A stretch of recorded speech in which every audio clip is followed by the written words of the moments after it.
warahmatullahi wabarakatuh. Perkenalkan, nama saya Yulisa Pinda Putri dari Fakultas Tarbiyah dan Keguruan, jurusan Pendidikan Guru Madrasah Ibtidaiyah, Universitas Negeri Sunan Ampel, Surabaya. Di sini saya akan mempresentasikan hasil dari poin yang saya buat dari mata kuliah Filsafat Pendidikan Islam.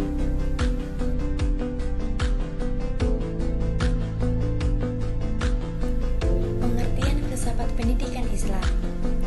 Filsafat diambil dari kata Yunani, yakni philos dan sophia, yang secara etimologis philos berarti cinta, sedangkan sophia berarti pemahaman secara mendalam, yang secara bahasa berarti cinta terhadap kebijaksanaan. Pengertian filsafat pendidikan Islam adalah berpikir secara mendalam, sistematis, radikal, dan universal mengenai segala hal yang berkaitan dengan pendidikan dengan landasan ajaran Islam tentang hakikat kemampuan dan potensi manusia agar dapat dibina dan dikembangkan serta agar menjadi manusia yang seluruh kepribadiannya dijiwai ajaran Islam. Berikut adalah karakteristik filsafat pendidikan Islam. Yang pertama yakni penguasaan ilmu pengetahuan. Yang kedua, pengembangan ilmu pengetahuan. Yang ketiga, penekanan dalam nilai-nilai akhlak pada pengembangan ilmu pengetahuan. Dan yang keempat, penyesuaian pada peserta didik. Dan yang kelima, perkembangan kepribadian, penekanan pada amal soleh dan tanggung jawab.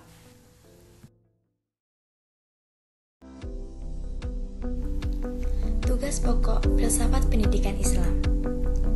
Salah satu tugas pokok dari filsafat pendidikan Islam adalah memberikan arah dalam pencapaian tujuan pendidikan.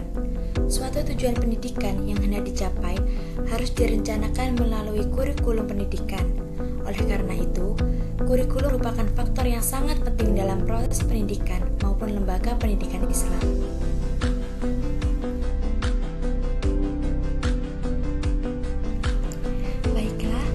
Selanjutnya yakni metode pengembangan filsafat pendidikan Islam.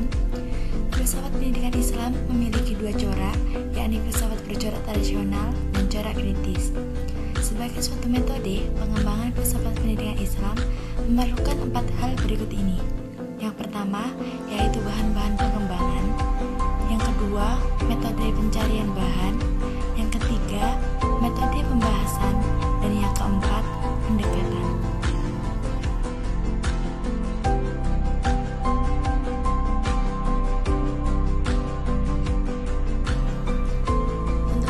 Selanjutnya yaitu ruang lingkup filsafat pendidikan Islam. Profesor Dr. Haji Ramayulis menjelaskan bahwa ruang lingkup filsafat pendidikan Islam adalah sebagai berikut. Yang pertama kosmologi, yang kedua ontologi, yang ketiga epistemologi, dan yang keempat aksiologi. Untuk yang pertama yakni kosmologi. Kosmologi merupakan pemikiran yang berhubungan dengan alam semesta, ruang dan waktu, kenyataan hidup manusia sebagai ciptaan Tuhan, proses kejadian dan perkembangan hidup manusia di alam nyata dan lain-lain. Yang kedua, ontologi.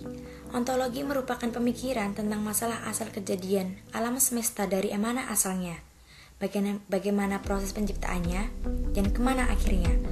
Pemikiran ontologi pada akhirnya akan menentukan bahwa ada sesuatu yang menciptakan alam semesta ini. Apakah pencipta itu bersifat kebendaan atau bersifat kerohanian? Apakah ia banyak atau terbilang? Apakah ia tunggal atau esa? Yang ketiga yaitu epistemologi. Epistemologi ini adalah pemikiran tentang apa dan bagaimana sumber pengetahuan manusia diperoleh. Apakah dari akal pikiran? Apakah dari pengalaman indrawi? Apakah dari perasaan ilustrasi? Apakah dari Tuhan? Dan yang terakhir adalah aksiologi. Aksiologi merupakan pemikiran tentang masalah-masalah nilai, misalnya nilai moral, nilai etika, nilai estetika, nilai religius, dan sebagainya. Menurut George Thomas, aksiologi ini mengandung pengertian lebih luas daripada etika dan nilai kehidupan yang bersifat lebih tinggi.